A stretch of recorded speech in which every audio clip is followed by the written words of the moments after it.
नमस्कार, बहुत स्वागत है आपका सुपरफास्ट छत्तीसगढ़ में। मैं हूं आपके साथ ऋतु ज्ञानवानी। मुख्यमंत्री भूपेश बघेल ने शिक्षक दिवस के दिन बड़ी घोषणा की है, जिसके मुताबिक सप्ताह में एक दिन स्कूलों में छत्तीसगढ़ी भाषा बोली जाएगी। सभी स्कूलों में छत्तीसगढ़ी भाषाओं को बढ़ावा दिया जाएगा। तो वहीं आदिवासी क्षेत्रों में वहां की स्थानीय बोली में पढ़ाई होगी। इसके लिए छत्तीसगढ़ी और आदिवासी बोलियों में शैक्षणिक सामग्री तैयार की जा रही है। छत्तीसगढ़ की विरासत को बच्चों को सिखाने के लिए हमने निर्णय भी लिया है कि सभी स्कूलों में सप्ताह में एक दिन छत्तीसगढ़ की स्थानीय भाषा बोलियों को समर्पित करेंगे। आदिवासी क्षेत्रों में इस दिन स्कूलों में स्थानीय आदिवासी बोली में बातचीत कार्यक्रम होंगे, जिसमें कुड़ुक है, सरगुजिया है, हलबा है, गोड़ी है, दोरला है। इन सब बोलियों में उस दिन होंगे और बचत जो स्कूल है उसमें छत्तीसगढ़ी भाषा में कार्यक्रम होंगे। इसके लिए छत्तीसगढ़ी भाषा और आदिवासी बोलियों में शैक्षिक सामग्री भी तैयार हम कर रहे हैं, ताकि उसका उपयोग हमारे बच्चे कर सकें। भारत के प्राचीन गौरव को पुनर्जीवित करने के लिए हम स्वामी आत्मानंद स्कूलों में भी संस्कृत के बेहतर शिक्षा व्यवस्था करेंगे, जिसमें हमारे बच्चे भारत के प्राचीन संस्कृति, साहित्य और कलाओं से परिचित हो सकें, ऐसे इसमें गर्व महसूस कर सकें। तो इसलिए स्वामी आत्मानंद अंग्रेजी स्कूल में भी संस्कृत में भी पढ़ाई होगी, संस्कृत के क्लास लगेंगे। मुख्यमंत्री भूपेश बघेल ने 5 से 6 साल के बच्चों के लिए बालवाड़ी योजना का शुभारंभ किया, जिसके तहत 5-6 साल के बच्चों को बालवाड़ी में स्कूल जाने के लिए तैयार किया जाएगा। बालवाड़ी में आंगनबाड़ी सहायिका के साथ ही एक शिक्षक पदस्थ होंगे। सहायक शिक्षक को हर महीने 500 रुपए मानदेय मिलेगा। अनुसंधान से में पता चला कि मनुष्य के मस्तिष्क का 85% विकास बाल्य अवस्था में ही हो जाता है, और इसलिए छत्तीसगढ़ सरकार ने आंगनवाड़ी के साथ आज 5000 बालवाड़ी का भी की शुरुआत की है, जो एक नवाचार हम लोग कर रहे हैं। इससे निश्चित रूप से बच्चों को इसका लाभ होगा, उसके लिए बधाई।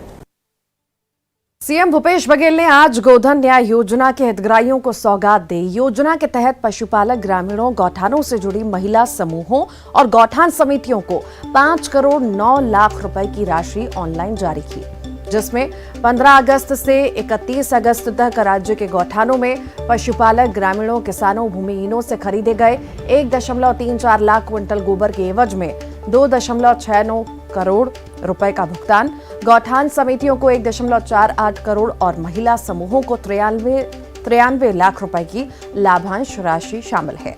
गोधन न्याय योजना के तहत राज्य में अब तक हितग्राहियों को 335 करोड़ 24 लाख रुपए का भुगतान किया जा चुका है, जिसमें 18 करोड़ रुपए की बोनस राशि भी शामिल है। आज ट्रांसफर हुए 5 करोड़ 9 लाख के भुगतान के बाद यह आंकड़ा 340 करोड़ 35 लाख पर पहुंच चुका है।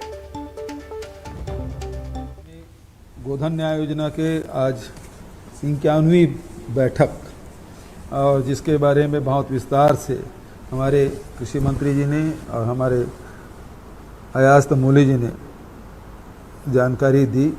हर 15 दिन में हम लोग बैठते हैं और राशि वितरण करते हैं। गोबर संग्राहकों को भी, और जो हमारे एसएचजी के महिलाएं हैं या गौठान समिति हैं, उसके लिए राशि वितरण करते हैं। तो लगभग आज 5 करोड़ की राशि जारी किया गया, और ये भी जानकारी दी गई कि अब तक के जितने हमारे वर्मी कंपोस्ट बने हैं, उसमें से अधिकांश वर्मी कंपोस्ट अब किसानों के माध्यम से वो खेतों तक पहुंच गया है। तो 15 लाख क्विंटल वर्मी कंपोस्ट खेतों में पहुंचा है। तो जो हम धरती माता कहते हैं, धरती की भी सेवा करना है, और माटी पूजन हम लोग अस्थि के दिन किए थे, तो उसके दिशा में एक मजबूत कदम हमारी सरकार ने उठाया है। और किसान रायपुर पहुंची कांग्रेस कार्य समिति की सदस्य और पूर्व केंद्रीय मंत्री कुमारी शैलजा ने प्रेस कॉन्फ्रेंस कर भारत जोड़ो यात्रा की जानकारी दी। उन्होंने कहा कि भारत जोड़ो यात्रा का उद्देश्य भारत के लोगों को जोड़ना है, जो संविधान में विश्वास करते हैं। उन्होंने कहा कि ये यात्रा 12 राज्यों और 2 केंद्र शासित प्रदेश में चलेगी। इस दौरान करीब 150 दिन में 3,500 किलोमीटर पद यात्रा की जाएगी। इस मौके पर कुमारी शैलजा ने केंद्र की बीजेपी सरकार पर कई मुद्दों को लेकर निशाना साधा। गांधी जी हमारे देश में एक बहुत बड़ी लंबी भारत जोड़ो यात्रा करने जा रहे हैं। राहुल जी के नेतृत्व में होगा। सितंबर को ये यात्रा शुरू हो रही है कन्याकुमारी से। 12 राज्यों से और 2 केंद्र शासित प्रदेशों से होकर ये गुजरेगी। 150 किलोमीटर, 3,500 किलोमीटर कम से कम, ज्यादा हो सकती है, और कम से कम 150 दिन, इससे ज्यादा ही होंगे। कम से कम 150 दिन ये यात्रा चलेगी। शिक्षक दिवस पर देश भर के शिक्षकों को राष्ट्रपति द्रौपदी मुर्मू ने पुरस्कृत किया, जिसमें छत्तीसगढ़ की राजधानी रायपुर से सहायक शिक्षक ममता आहार को भी राष्ट्रपति के हाथों पुरस्कार मिला। ममता रायपुर के शासकीय प्राइमरी स्कूल पंडित सखाराम दुबे स्कूल में सहायक शिक्षक के रूप में पदस्थ हैं। ममता पिछले 23 सालों से बच्चों को पढ़ाने के लिए तरह तरह के स्वयं ही गीत निर्मित कर रही हैं। मध्य प्रदेश और छत्तीसगढ़ को भी आज राष्ट्रीय शिक्षा पुरस्कार से सम्मानित किया गया है। मेरे साथ हैं छत्तीसगढ़ से शिक्षिका ममता आहार। मैम, बहुत बहुत मुबारक हो, आपको राष्ट्रपति ने शिक्षा पुरस्कार से सम्मानित किया गया। आगे क्या लक्ष्य है? आगे सर, इस सम्मान को बनाए रखने के लिए मैं और बहुत ज्यादा मेहनत करूंगी, और जो मेरा लक्ष्य है मस्ती की पाठशाला, उसी में मैं अपना ध्यान केंद्रित और अच्छे स्तर पे करूंगी। रायपुर में शिक्षक दिवस के मौके पर प्रदेश के 60 शिक्षकों को सम्मानित किया गया। राज्यपाल अनुसुईया उइके ने इन शिक्षकों को सम्मानित किया। इस मौके पर सीएम भूपेश बघेल और शिक्षा मंत्री प्रेम सिंह टेकाम समेत कई अधिकारी और कर्मचारी मौजूद रहे। इस दौरान राज्यपाल ने राज्य सरकार की शिक्षा नीति की तारीफ की। प्रदेश भर के 60 शिक्षकों को सम्मानित किया गया। 56 शिक्षकों को राज्य शिक्षक सम्मान से नवाजा गया, जबकि 4 शिक्षकों को स्मृति चिन्ह से सम्मानित किया गया। प्रदेश के महान साहित्यकारों के नाम पर स्मृति चिन्ह दिया गया। इस पूरे कार्यक्रम की अध्यक्षता मुख्यमंत्री भूपेश बघेल ने की। बहुत सारे ऐसे बच्चे होते हैं जो अपनी आर्थिक समस्या को लेकर इंग्लिश स्कूल में नहीं पढ़ पाते थे, और उसके कारण भी वो आगे अगर सोचे कि हमें किसी कंपटीशन में भाग लें, या NIT, MIT, आपके बहुत सारे ऐसे इंस्टीट्यूट है जहाँ पर वो कंपटीशन में जाना चाहते थे, लेकिन वो अंग्रेजी का ज्ञान नहीं होने के कारण वो पीछे रह जाते थे। और ऐसी परिस्थिति में आपने उन तमाम लोगों के लिए जो आत्मानंद इंग्लिश स्कूल, और जो आपने बताया कि अभी तक प्रदेश में 279 स्कूल प्रारंभ कर दिए गए हैं और लक्ष्य रखा है 422। नक्सली गतिविधि के कारण से जो 260 स्कूल बंद पड़े थे, जिसको डायनामाइट से उड़ा दिया गया था, उन स्कूलों को फिर से शुरू करने का काम किया। बहुत सारी स्थिति का सामना वहाँ के बच्चे और शिक्षक करते हैं। उस बात को ध्यान में रखते हुए इस साल 500 करोड़ रुपये का हमने प्रावधान किया, ताकि उन स्कूलों का संधारण भी किया जाए, एक अच्छा वातावरण मिले। हमारी जो लोकल लैंग्वेज है, छत्तीसगढ़ी भाषा है, उसमें एक दिन का कार्य हमारी छत्तीसगढ़ी भाषा में, लेकिन आदिवासी अंचलों में हमारी बहुत सारी बोलियां हैं। रायपुर से बड़ी खबर है। राज्य प्रशासनिक सेवा में कई तबादले हुए हैं। बदले गए हैं 9 डिप्टी कलेक्टर, संयुक्त कलेक्टर। प्रशासनिक कसावट के लिए ये बदलाव किए गए हैं। तो राज्य प्रशासनिक सेवा में कई तबादले हुए हैं। 9 डिप्टी कलेक्टर, संयुक्त कलेक्टर, प्रशासनिक कसावट के लिए ये तबादले किए गए हैं। और इसी पर अधिक जानकारी के लिए ममता लांजेवार हमारे साथ जुड़ गई हैं। ममता, राज्य प्रशासनिक सेवा में कई तबादले हुए हैं, खास वजह? बिल्कुल, देखिए, इसको एक प्रशासनिक सर्जरी के तौर पर देखा जा सकता है। और अगर हम बात करें तो ये जो पूरी सर्जरी हुई है उसमें जो वीरेंद्र लकड़ा है, अपर सचिव है राजस्थान बिलासपुर, उनको संयुक्त कलेक्टर नवीन जिला शक्ति का बनाया गया है। इसके साथ दिव्या अग्रवाल को जो है वो संयुक्त जो कलेक्टर हैं उन्हें संयुक्त कलेक्टर नवीन जिला शक्ति का बनाया गया। जांजगीर चांपा में थी और संयुक्त अभिलाषा पैकरा जो है उनको रायगढ़ से भरतपुर चिरमिरी भेजा गया है।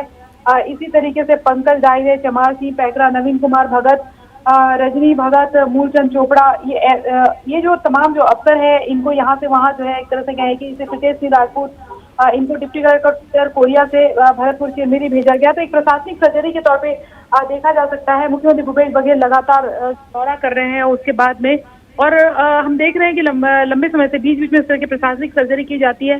इसको ये कहा जाता है के तौर पे भी देखा जाता है कि जिन्हें अगर हम बात करें तो बड़े और मजबूत जिले मिलते हैं तो उसे इनाम के तौर पर, और जो कमजोर जिले हैं, हालांकि अगर बात करें तो ऐसी जगहों पे जैसे दूर अगर भेजा जाता है तो उसे ये कहा जाता है कि कहीं ना कहीं एक तरह से कहें कि सजा के तौर पे देखा जाता है जी। तो फिलहाल अब ये जो ठीक, बहुत शुक्रिया ममता जानकारी को साझा करने के लिए। और आइए अब आपको छत्तीसगढ़ की राजधानी की तस्वीरें दिखाते हैं जहां पर सरकार के खिलाफ अनियमित कर्मचारियों ने मोर्चा खोल दिया है। ये सीएम हाउस घेराव करने निकले, लेकिन पुलिस ने इन्हें स्मार्ट सिटी कार्यालय के पास ही रोक दिया, जिसके बाद नाराज कर्मचारी सड़क पर बैठ गए। मौके पर भारी पुलिस बल तैनात किया गया। ये लोग सरकार से नियमित किए जाने की मांग कर रहे हैं। उधर अनियमित कर्मचारियों को प्रमुख विपक्षी पार्टी बीजेपी का साथ मिला है। पूर्व सीएम रमन सिंह कांग्रेस को उसके चुनावी घोषणा पत्र के वादे को याद दिलाते हुए सरकार पर जमकर निशाना साधा है। याद दिलाना चाहता हूँ, क्या वादा आपने किया था, क्या भरोसा दिलाया था, और भरोसे को तोड़ने का काम कर रही है। कांग्रेस सरकार ने घोषणा पत्र में लिखा था, वो शब्द मैं पढ़ के सुनाता हूँ।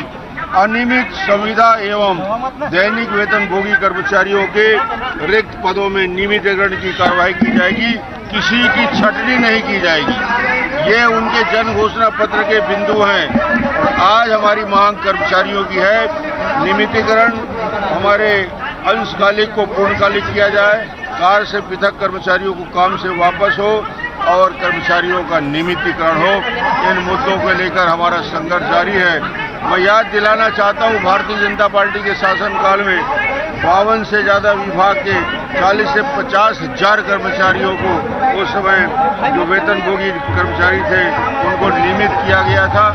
पुलिस की बंदोबस्ती देख लीजिए कि दरअसल अनियमित कर्मचारी संघ ने सीएम हाउस घेराव का ऐलान किया है। उन्हें रोका गया है बूढ़ा तालाब के धरना स्थल के पास से। वो सीएम हाउस घेराव के लिए निकले थे। उसके बाद की तस्वीर देख लीजिए कि उन्हें नगर निगम के पास जो स्मार्ट सिटी का कार्यालय है वहां पे रोक दिया गया है। अब ये तमाम जो भीड़ है, तमाम जो उनके पदाधिकारी है, वो सड़क पे बैठ गए हैं। इनकी मांग यही है कि इन्हें नियमित किया जाए, जो वादा किया गया था वो वादा निभाया जाए। हमारे आज मुख्यमंत्री माल घेराव के लिए निकले हैं। आपको बता दूं कि हमारी 4 सूत्री मांग को लेकर हम क्या है विगत 5 दिनों से अनिश्चितकालीन में बैठे हुए हैं। सरकार हमारी बातों पर कोई गंभीरता से विचार नहीं कर रही है। इससे हमारे जो साथी काफी आक्रोशित हैं। इसे मैं मुख्य रूप से ये बता दूं कि हमारे 7 प्रकार के जो साथी है, जैसे कि संविदा, दैनिक वेतनभोगी, कलेक्टर दर या श्रम दर पर जो कार्यरत है, इसलिए आउटसोर्सिंग है, मानदेय, जवाबदार है, ठेका है। हम चाहते हैं कि इन सभी साथियों को वर्तमान सरकार ने जब चुनाव का पूर्व उसने बोला था जब हमारी सरकार बनेगी तो 10 दिन में क्या नियमित करेंगे, लेकिन अत्यंत खेद का विषय है कि आज 4.25 साल हो गया है, सरकार हमारी बातों पर गंभीरतापूर्वक कहीं विचार नहीं कर रही है। ठीक है, जब तक हमारी मांगे पूरी नहीं करती सरकार, तब तक हम यहाँ डट के बैठे ही रहेंगे। ये छोटे बच्चे को लेके आप लोग आए, कितनी दिक्कतें हो रही है? बहुत परेशानी हो रही सर, लेकिन परेशानी का सामना करना पड़ेगा अगर हमें नियमितीकरण चाहिए तो। चले मतलब चाहे कोई भी परेशानी हो, ये तब तक डटे रहेंगे जब तक इनकी जो मांग है वो पूरी नहीं हो जाती। बहरहाल देखना होगा कि इनकी मांगों को लेके सरकार क्या कुछ निर्णय लेती है और इनका अनिश्चितकालीन आंदोलन कब तक चलता है। कैमरा पर्सन इमरान कुरैशी के साथ अवधेश मिश्रा, न्यूज़ 18 छत्तीसगढ़। अमरकंटक इलाके में पिछले 2 दिनों से लगातार बारिश होने के कारण यहां पहाड़ों का मलबा सड़क पर आ रहा है, जिसके चलते जगह जगह रास्ता जाम हो चुका है। यहां गोरेला, पिंडरा, मरवाही सहित अमरकंटक और उससे सटे करंजिया, पशुपराजगढ़ इलाके में लगातार बारिश हो रही है। पहाड़ी क्षेत्र में बारिश के कारण पहाड़ से मिट्टी और पत्थर लगातार गिर रहे हैं, जिसके चलते मार्ग बंद हो चुका है। ज्वालेश्वर और दुर्गाधारा के रास्तों से अमरकंटक जाने वाले सड़क में पहाड़ों का मलबा सड़क पर आ रहा है, जिसकी वजह से रास्ता बंद हो गया। कई जगहों पर सैलानी खुद रास्ते से पत्थर हटाकर वहां से निकले।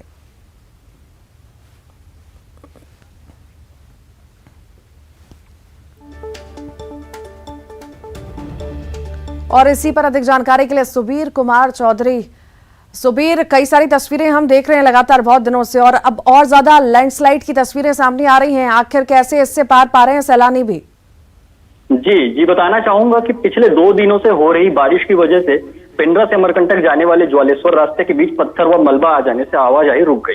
क्योंकि मलबे के सड़क में गिरने के दौरान कोई आना जाना नहीं कर रहा था, जिसकी वजह से कोई दुर्घटना नहीं। आना जाना बाधित होने के बाद राहगीरों ने खुद ही सफाई करने लगे। मीडिया कर्मियों से इसकी जानकारी कलेक्टर ऋचा प्रकाश चौधरी को मिलने के बाद उन्होंने तत्काल ही राहत कार्य में कर्मचारियों को भेजकर रास्ते के सफाई का काम शुरू करवा दिया। तो बारिश के दौरान इस रास्ते से आने जाने वाले लोगों से सावधानी बरतने की अपील की। वहीं प्रशासन का कहना है कि आज रात से आना जाना पूरी तरह से शुरू हो जाएगा। जी बहुत शुक्रिया सुबीर। सूरजपुर से बड़ी खबर है। रेत से भरे ट्रक ने युवक को टक्कर मारी। हादसे में युवक गंभीर रूप से घायल हुआ। हादसे से आक्रोशित लोगों ने चक्का जाम किया। रेत परिवहन करने वाले ट्रकों पर रोक लगाने की मांग है। मौके पर पहुंचे तहसीलदार भैया थान के दवन करा की ये घटना आपको बता रहे हैं।